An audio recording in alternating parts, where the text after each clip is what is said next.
Hi, welcome to Symphony Notes. I'm Stephen Jarvi. I'm the music director and conductor of the Dearborn Symphony, and we're here to talk about our November 22nd concert coming up, our American Masters concert. I hope you all enjoyed our Bravissimo opening night. We had a great crowd. It was a great performance, and the orchestra had a lot of fun. Now for a concert that's all made up of great American music.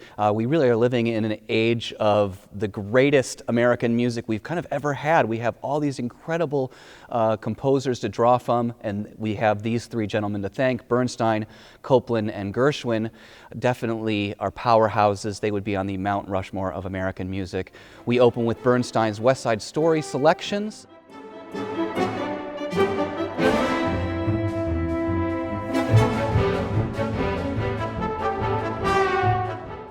West Side Story is, in my mind, definitely the most successful and most beautiful musical theater piece out there.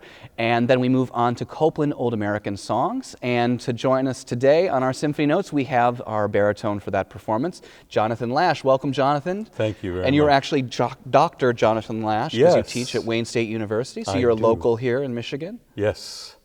And you have a musical family. Your wife and you are both professional singers, right? We are, yeah. We really enjoy singing together as much as possible, and when we're not singing together, we enjoy rooting each other on, so I'm sure she'll be here for our concert. Great. And the Copland Old American Songs, what makes those sort of fun? I mean, I think it's just fun that they're in English, right? When we think of so much of the repertoire that you sing is in an operatic world or something that might be in Italian, it's nice just to sing in English, but what's special about the Copland Old American Songs? Well, yeah, I think exactly that it's in English, the fact that they're based on folk tunes, which was really the popular music of the time when they were thought up, these melodies and rhythms and dances. And I remember listening to the Old American Songs, I think it was a recording of Thomas Hampson, when I was growing up and just starting to become a singer.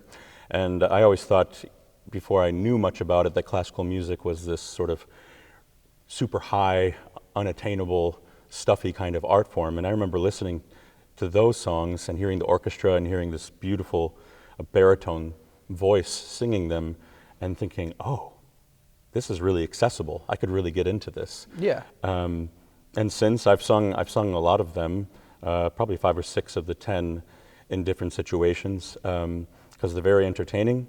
I've sung 2 or 3 of them, the more lullaby, the more appropriate ones for kids, to my kids while I'm rocking them to sleep or just trying to entertain them. And a couple of them that are more appropriate for a church setting. I've sung in church, different churches that I've been involved in or made music at, and they're always accessible and always a crowd pleaser. Yeah, and there's some of these tunes I think people will know, Simple Gifts. These are all whistleable tunes, most of them.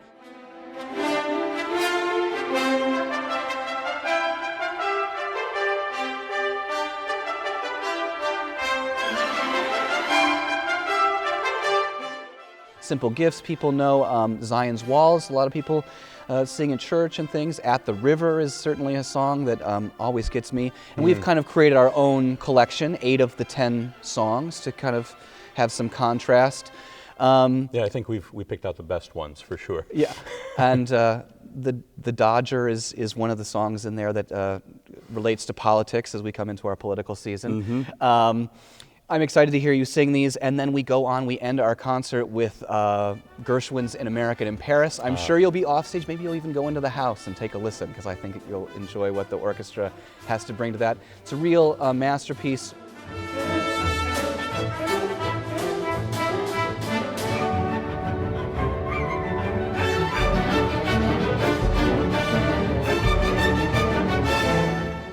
Certainly Gershwin is somebody that comes up in the world of opera and song all the time, whether it's Embraceable You and his popular songs, the Tin Pan Alley kind of songs, or if it's something like Porgy and Bess, all these things that are certainly in our ears and in the repertoire as American artists. But An American Paris is something that we're actually going to do sort of an inside the music on.